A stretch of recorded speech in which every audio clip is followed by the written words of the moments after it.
Estamos viviendo tiempos apocalípticos, por decirlo menos. Tiempos en donde se nos ha puesto directamente delante de la posibilidad de la destrucción de la vida, no solamente por la cuestión de las guerras, sino que realmente estamos en un momento en el que este modo de vida moderno en el cual estamos insertos en todo el mundo, nos ha enseñado a vivir de una manera que es incompatible con la vida misma. Y, y bueno, estamos ya ante las consecuencias de ello, el calentamiento global que se va sintiendo cada año de, de un modo más brutal. Y el otro día estábamos con otro hermano también de Venezuela, Francisco Herrera, ecólogo. Le hicimos una entrevista hace poco y él nos ponía delante de ciertos datos que nos dan que pensar. Como decía Juan José, lo grave es lo que da que pensar y lo gravísimo mucho más. Y este es uno de estos temas gravísimos. El calentamiento global y la crisis medioambiental en la que estamos. Y nos decía Francisco Herrera que la mayor parte de las semillas no pueden germinar más allá de los 45 grados. Digamos, esto es como, saben, un número que nos pone un límite, que nos marca un límite. Más allá de los 45 grados, prácticamente ninguna semilla germina. Y estamos poco a poco llegando a esos momentos en los cuales hay muchos lugares en donde es muy difícil reproducir la vida, producir el alimento. Y eso nos pone delante de la situación de que tenemos que cambiar, de que tenemos que transformar. Y la pregunta siempre es, ¿hacia dónde? ¿Hacia dónde vamos a transformar? Y sobre todo porque estamos como tan acostumbrados a vivir de un modo moderno, eh, con todas las cosas al alcance de la mano, eh, en la vida de la ciudad, en la vida, digamos, de un cierto sector que se va acomodando y que va imponiendo sobre todo como un estilo de vida. Y este estilo de vida que nosotros lo vemos como si fuese eh, idóneo, pues es bastante irracional. Y lo primero que queremos nosotros destacar es que parte fundamental de este modo de vida constituye un modo de ser en el mundo. Y este modo de ser que nos ha vuelto cultural y civilizatoriamente, porque así hemos aprendido a vivir, nos pone como individuos. Y el día de hoy, digamos, mi pretensión con esta charla es que podamos, aunque sea brevemente, poder cuestionar este mundo y este modo de vida que pareciera el único posible, porque no se nos ocurre otra manera de vivir y no se nos ocurre otra manera de ser. Y ojalá que podamos irnos el día de hoy con una pequeña experiencia de cómo significaría emprender una transformación que está no más que al alcance de todos. Pero como es una cuestión tan de matiz, pareciera que no existe. Eh,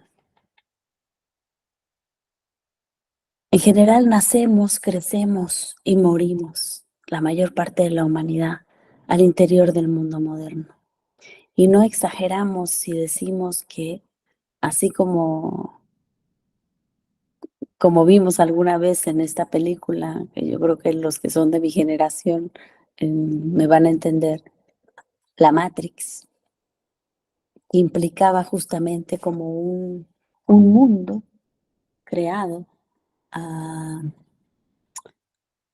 creado para la percepción y un mundo en el que parece que vivimos y pareciera que es el único mundo posible, pero que este mundo es en realidad una construcción fantasmagórica, o sea, no real.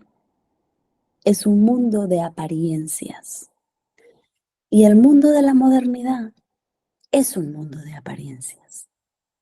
La cuestión es que estamos justamente entrenados para poder ver el mundo moderno como si fuese el único mundo posible. Entonces, de lo que se trata ahora es de que podamos aguzar la mirada y podamos penetrar la modernidad y podamos ir y ver que hay un mundo otro, más allá de la modernidad, pero no en el futuro, sino aquí, ahora, ya mismo, y que no podemos experimentar porque vivimos atados, vivimos ah, compenetrados al interior de una red de estímulos y respuestas que es la modernidad. Lo primero, el individuo moderno abre los ojos y tiene delante un mundo de cosas, cosas, como si el mundo estuviese lleno de cosas. Porque parte fundamental de este mundo moderno consiste en creer que nosotros somos sujetos y que lo que tenemos delante son objetos. Pero esto no es más que un constructo. No siempre se ha percibido el mundo así y no todos los seres humanos perciben el mundo así. El mundo no es un mundo de cosas, es un mundo de historia. Pero la cuestión es que no tenemos los ojos para poder ver esas historias. Y de eso se trata, de que podamos reconstruir. Y eso lo vamos a hacer racionalmente porque hemos de decir que la realidad no se ve con los ojos. Nunca vemos la realidad con los ojos, sino que detrás de los ojos hay conceptos. Y si tengo el concepto, puedo verlo, puedo ver el fenómeno. Pero si no tengo el concepto, no puedo verlo. Entonces, hoy se trata de que podamos aprender a ver otros fenómenos. Y, y ver otros fenómenos aquí va a significar también experimentarnos a nosotros mismos de otra manera. Y bueno, lo primero que yo quisiera recordar Es lo que decía nuestro gran maestro Enrique Dussel. Te decía, el ser humano no es individuo. El individuo es una construcción de la modernidad. Nadie, eh, nadie nace siendo individuo. ¿Por qué? Porque venimos de alguien. Y como venimos de alguien, entonces, en realidad, lo que tenemos detrás es una comunidad.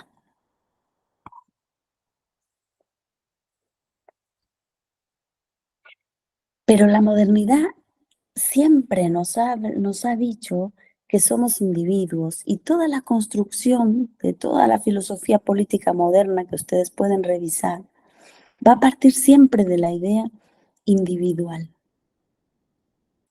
Pero el individuo es realmente como un fetiche, o sea, eh,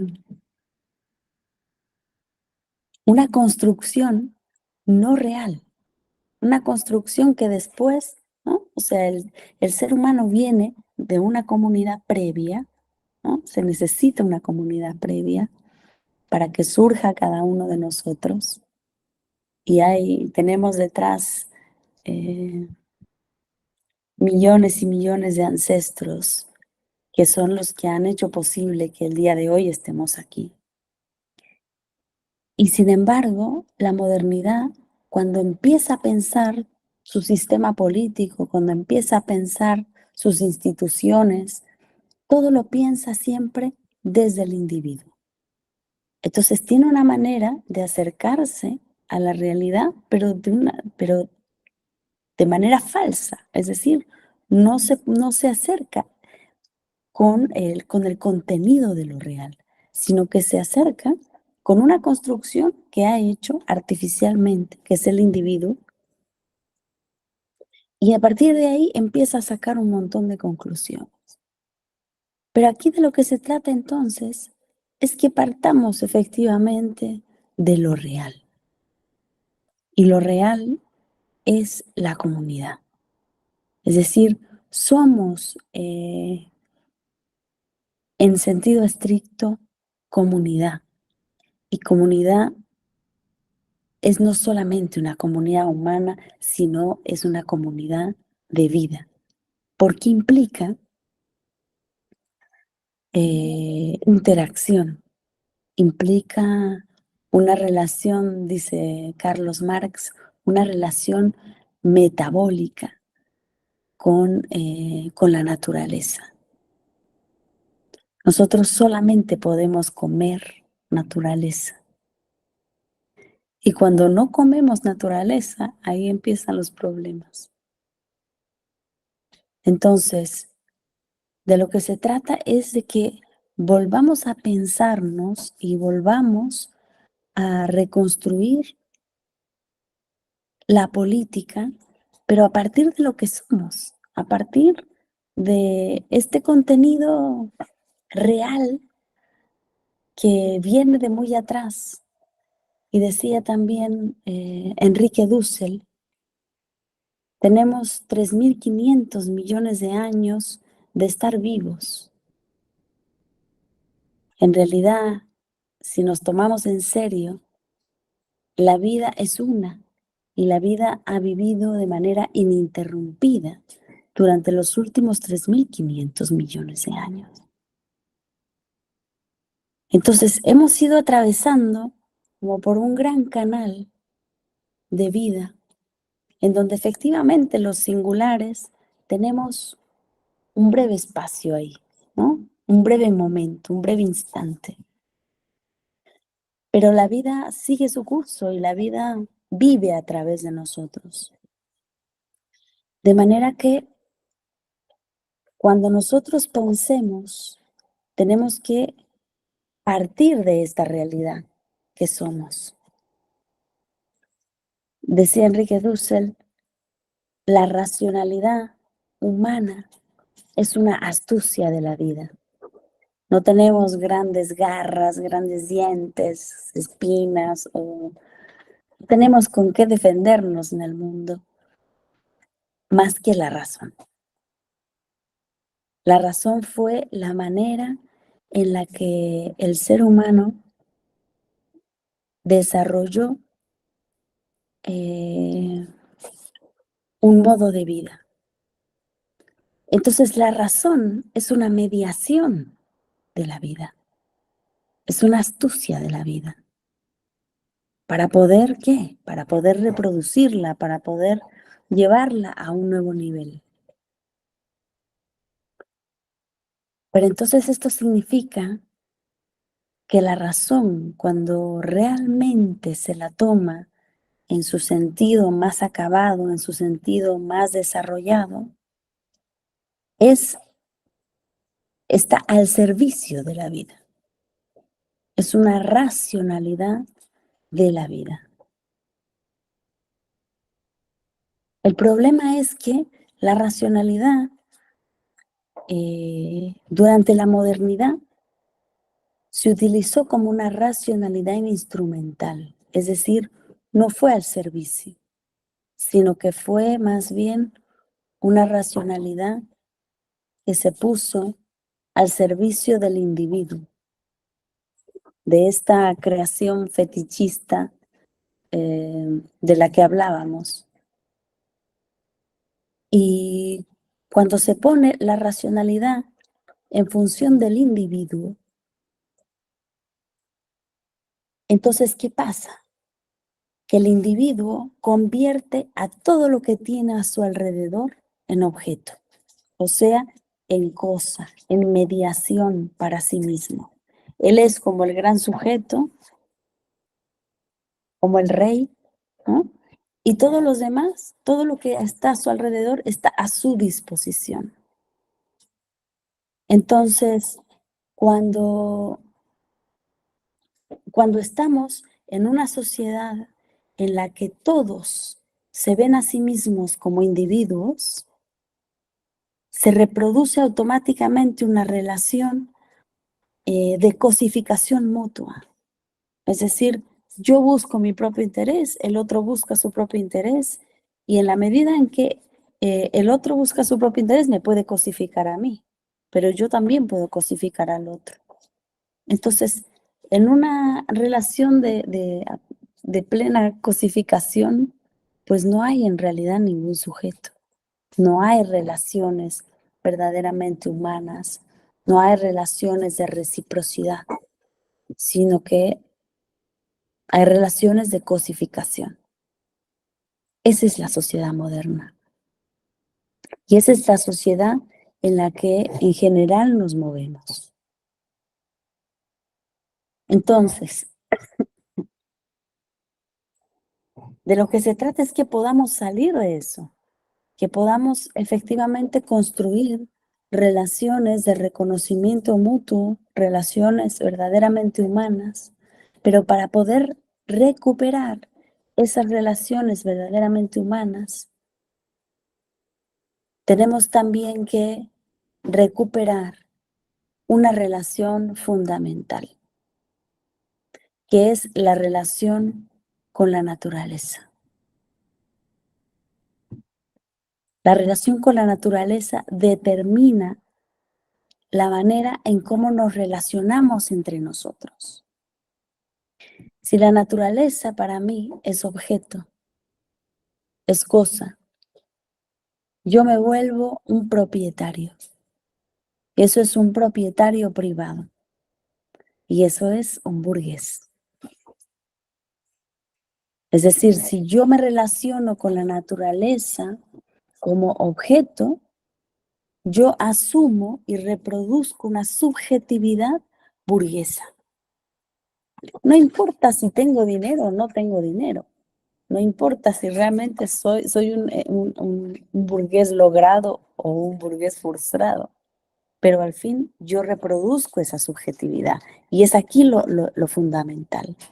La sociedad moderna es una sociedad de relaciones entre subjetividades burguesas. Y aquí entra tanto la derecha como la izquierda. O sea, no hay ninguna diferencia. Estamos más allá todavía de esas divisiones.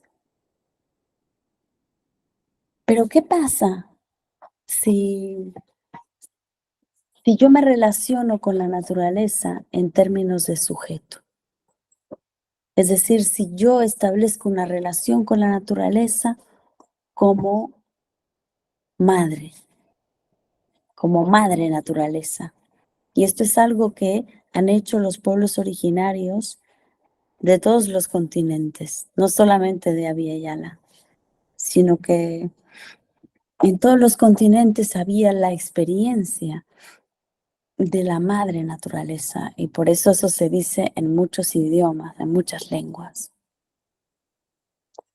Entonces, si la naturaleza es madre, pues entonces yo ya no soy señor de la tierra, sino que soy hijo de la tierra. Y si soy hijo de la tierra, ¿qué somos entre nosotros? Somos hermanos, hermanos de la tierra, hermanos en la tierra. Entonces, la relación que se establece cuando nosotros nos relacionamos con la naturaleza en términos de sujeto-sujeto, se estructura la subjetividad desde la comunidad. Y este es aquí lo más importante. Nosotros hemos perdido la comunidad porque hemos cosificado a la madre. Y ahí hemos perdido todo, nos hemos perdido como humanidad. Pero hay siempre ciertas huellas que quedan. Y hay una huella muy importante en el ser humano. Porque precisamente humano viene de humus. Y humus quiere decir tierra. Porque en realidad el ser humano es tierra. Entonces, fíjense qué cosa paradójica. Para poder ser humanos, para poder humanizarnos, en realidad tenemos que hacernos tierra.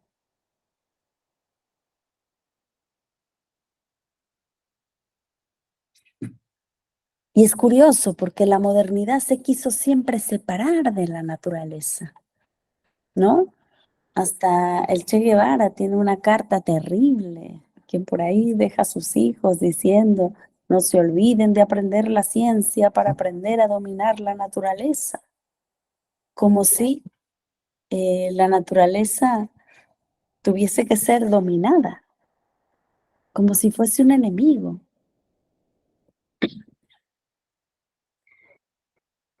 Y por eso les decía, esto es un problema que atañe tanto a izquierda como a derecha.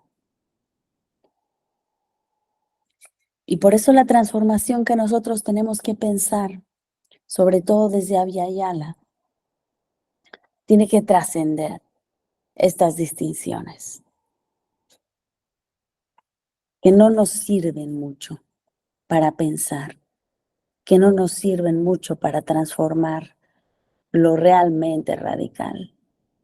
Porque la izquierda ha sido bastante moderna y ha tenido, por tanto, una conciencia burguesa.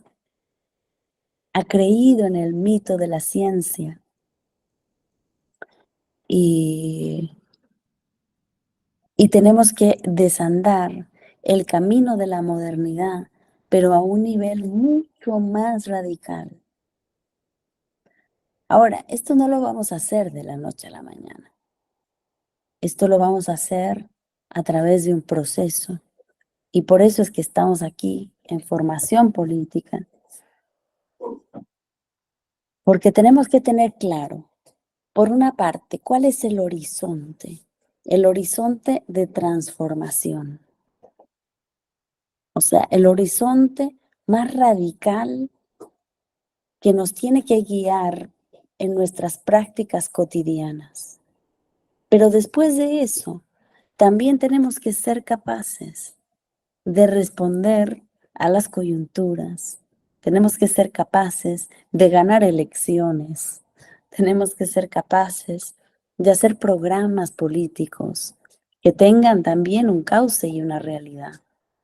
Tenemos que aprender a unir pueblos, unir luchas, porque la batalla que vamos a dar es una batalla muy grande y no lo vamos a hacer unos cuantos iniciados.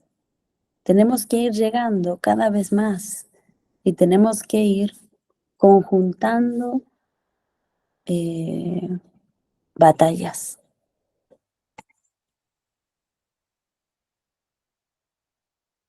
Pero el horizonte sí tiene que ser la comunidad. Es decir, si algo tenemos que ir haciendo en el camino es aprender a ser comunidad. Esto no es, digamos, como un proyecto para el final de los tiempos, sino que es algo que tenemos que aprender a hacer y a caminar cada día. Y ahí lo complejo. Además, también quiero decirles, aunque la modernidad esté tan cerca de nosotros, tan a la mano, tan pegado en los ojos que no la vemos, tan acostumbrados a pensar, a sentir, a vivir, a mandar, a hacer política desde la modernidad. Sin embargo, también la relación comunitaria está mucho más cerca de nosotros de lo que pensamos. Porque las relaciones comunitarias no están solo en los pueblos originarios que mantienen esta cultura, sino que también las tenemos en lo más cotidiano y en lo más inmediato. Me refiero a relaciones verdaderamente humanas que todos tenemos en algún sentido, aunque sea limitado, pero que son también parte de nuestra experiencia. Entonces se trata de que podamos ir expandiendo ese tipo de relaciones, porque de todas maneras, todos los que estamos aquí hemos sido medianamente acunados y por eso es que sobrevivimos.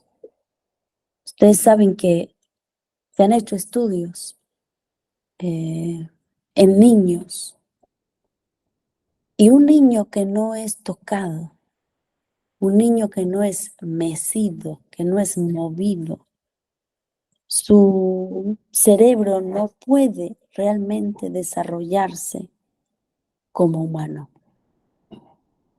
Es decir, para ser humano no basta con la genética. Para ser humano significa que tengamos la posibilidad de tener relaciones humanas. Es en la relación humana que nos volvemos humanos. Y si no, un niño se muere. Un niño que no es tocado, que no es mecido, se muere. Entonces, ya ahí podemos nosotros criticar si fuimos bien acunados o mal acunados. Pero algún contacto humano verdadero de cuidado tuvimos que tener para poder estar aquí hoy. Entonces se trata de que empecemos a poner como en el centro esas relaciones que efectivamente pueden significar una transformación verdadera. Y la transformación es hacia la construcción de una subjetividad comunitaria, que es lo que hemos perdido. Lo que tenemos hoy son relaciones sociales, es decir, relaciones cosificadas, relaciones en donde cada uno busca su propio interés. Entonces, fíjense, les voy a poner aquí una cita. Y es una cita de un gran filósofo que precisamente se dedicó a fundamentar y a poner su pensamiento al servicio de la modernidad. Y entonces él decía, en la relación social, espero que la estén viendo, cada uno es fin para sí mismo y todos los demás no son nada para él. Pero sin relación con los demás no puede alcanzar sus fines. Los otros son, por tanto, medios para el fin de un individuo particular. Entonces, esta es la relación en la que normalmente estamos atrapados, la relación social. ¿Cómo vamos a construir una relación comunitaria? Y fíjense, les voy a leer aquí otra hermosa cita que es además como del alter ego de Hegel, es decir, de Marx.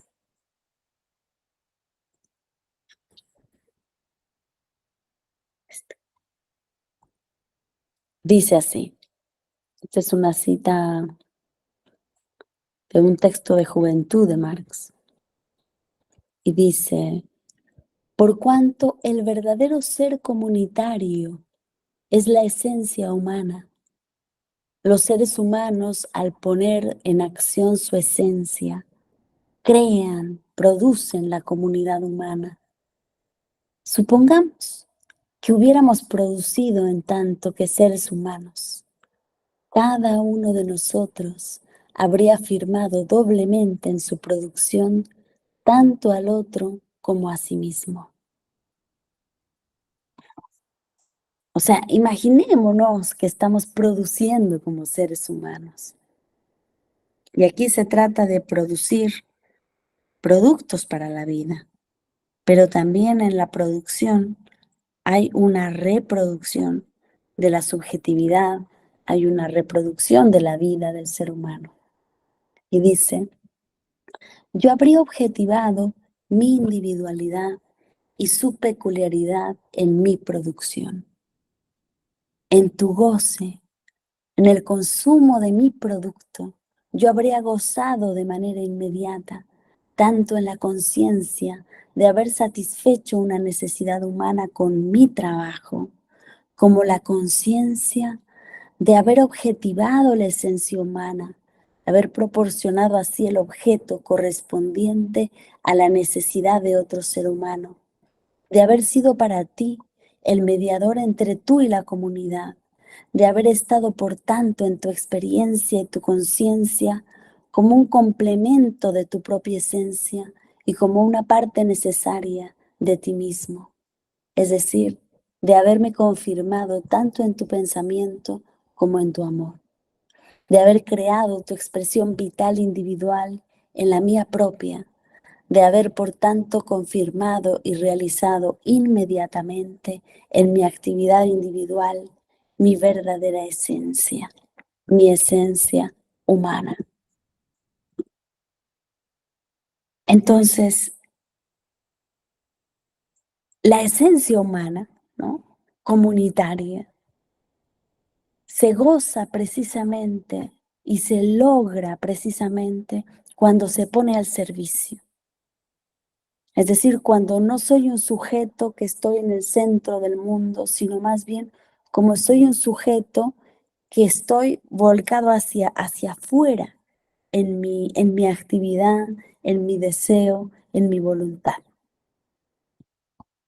Eso es algo, por supuesto, que hay que aprender, pero que no nos es ajeno del todo. Precisamente,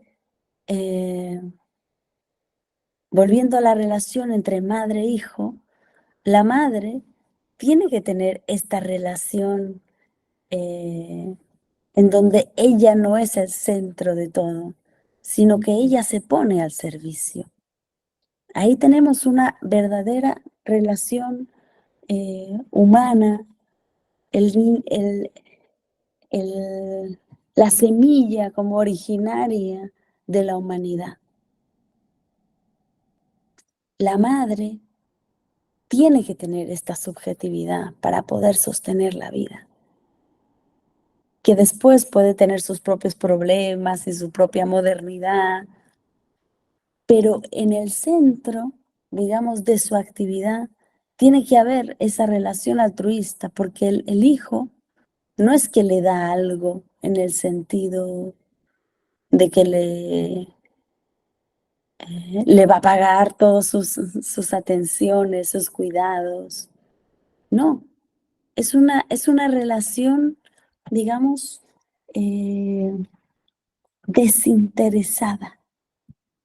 Es una relación de amor. Aunque dicen que luego la filosofía no debiera apelar a sentimientos. Y no es al sentimiento al que apelamos, sino es a la estructura de la vida.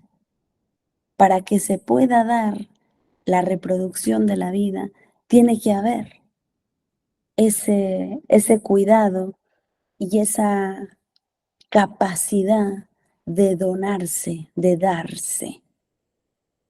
Eso es lo que sostiene la vida. Y eso es lo que tenemos que reaprender, porque tenemos que aprender a hacerlo no por momentos, no solamente en la relación con nuestro hijo, tenemos que aprender a pensar, a sentir, a vivir, a hacer política, a hacer economía desde ese lugar.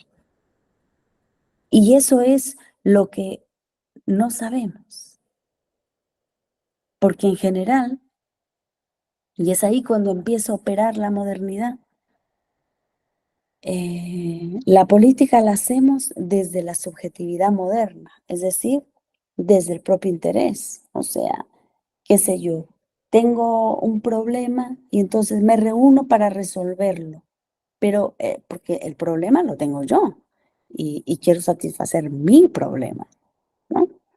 No hay realmente un interés de trabajo eh, con la comunidad, con los seres humanos, con la vida, pero tenemos que ir expandiendo nuestras luchas. Precisamente Juan José Bautista hacía una distinción entre los movimientos sociales y los movimientos comunitarios. Y creo que esta distinción es muy importante que la tengamos en cuenta aquí en Aviala Soberana. Deberíamos en realidad de acuñarla. Yo, digamos, yo quiero invitar a ello, porque decía Juan José Bautista, en general se habla mucho de movimientos sociales, pero no nos olvidemos que lo social tiene todavía un dejo de modernidad. Lo social implica relaciones cosificadas. Y por eso es que el movimiento social que busca una reivindicación individual o particular, puede ser a lo mejor un problema, qué sé yo, de agua, de energía, de tierras, de falta de semilla. Puede ser un problema que nazca en mi comunidad. Pero de ahí, decía Juan José, tenemos que crecer. Es decir, ese puede ser el comienzo. Podemos comenzar un movimiento a partir de reivindicaciones inmediatas que tenemos. Pero después tenemos que darnos cuenta que más allá de nuestras fronteras, no somos los únicos que tenemos ese problema, sino que los problemas, cuando son problemas en serio, son problemas humanos y son problemas que atañen a muchos más y no solamente a mi comunidad. Entonces, cuando un movimiento social eh, se organiza para resolver un problema particular y logra resolver el problema, el movimiento social se disuelve. ¿Por qué? Porque se movía a partir de un interés particular. Y decía Juan José, pero los movimientos comunitarios son movimientos que efectivamente pueden ir creciendo. ¿Por qué? Porque las reivindicaciones que buscan van más allá de sus fronteras. Y por eso no es solamente que me mueva yo por el problema del agua de mi comunidad, sino que al final me doy cuenta que el problema del agua de mi comunidad es un problema que tienen muchas comunidades, y que en realidad estamos teniendo un problema de agua. ¿Por qué? Porque este modo de vida en realidad no da para el consumo del agua que tenemos. Y entonces resolver el problema de mi comunidad me va a implicar crecer, porque no es solamente el problema de mi comunidad, es un problema humano, es un problema de todos, y en donde todos tenemos que implicarnos. Y ese implicarnos en la resolución de los problemas va a hacer crecer nuestros movimientos. Y vamos a empezar realmente a atender los gravísimos problemas de la humanidad.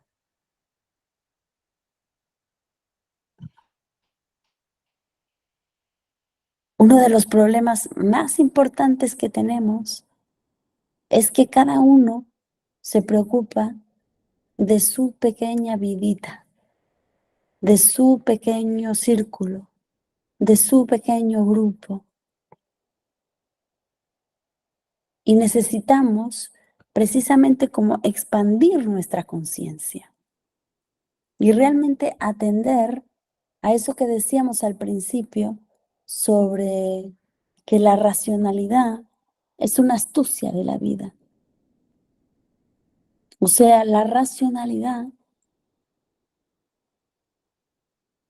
fue creada para ponerse al servicio de la vida. Y cuando se pone al servicio de la vida no es solamente de mi vida, sino que es de la vida. Y la vida solamente se reproduce comunitariamente. Porque ningún ser que existe sobre la tierra se autorreproduce a sí mismo de manera encapsulada, sin tener ninguna relación con el exterior. No, en realidad vamos reproduciéndonos y reproduciendo a otros. O sea, no todas las semillas de un árbol se vuelven árboles. No, en realidad muy pocas se vuelven árboles.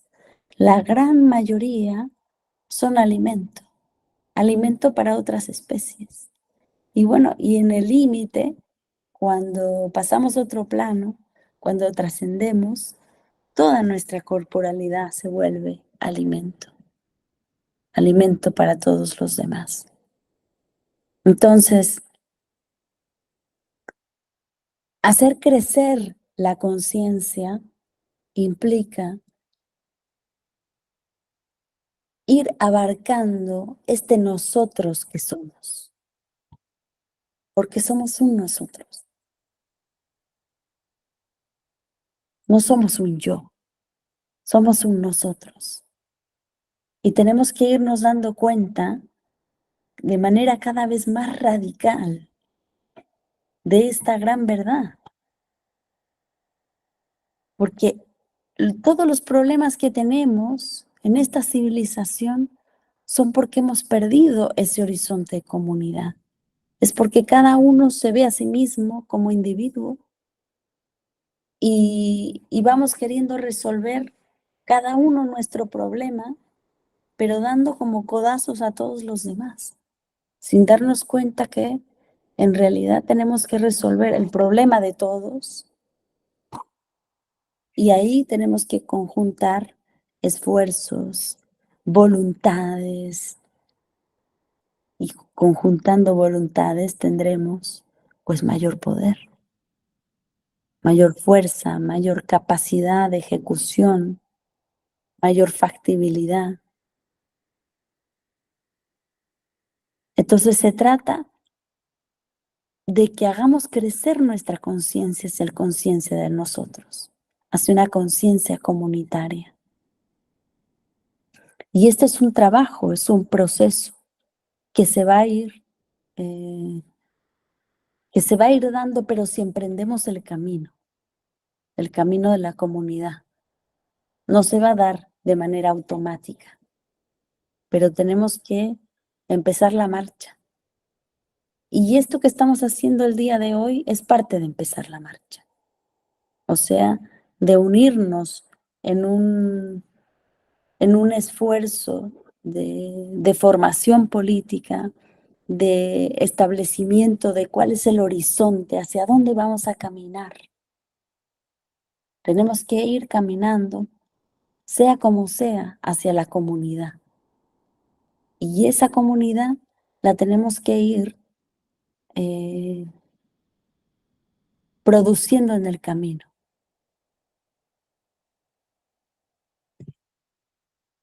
No, no para que aparezca en el final de los tiempos, sino que tiene que ser el modo de avanzar, la comunidad.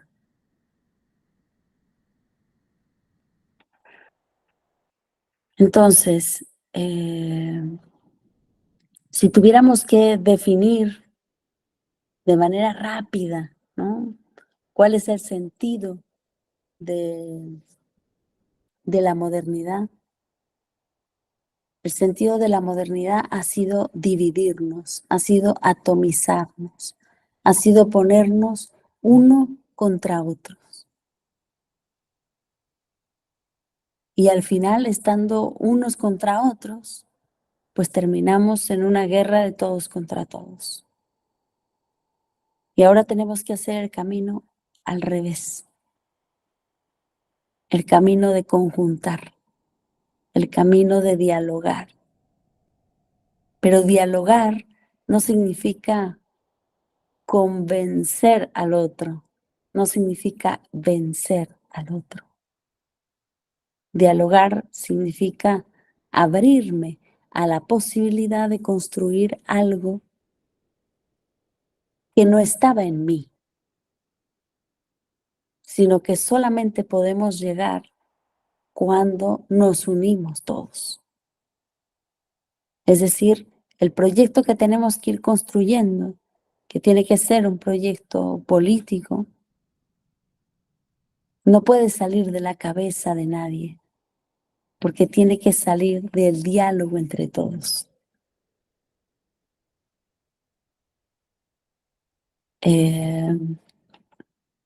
Y otra cosa más, porque también decía Juan José Bautista,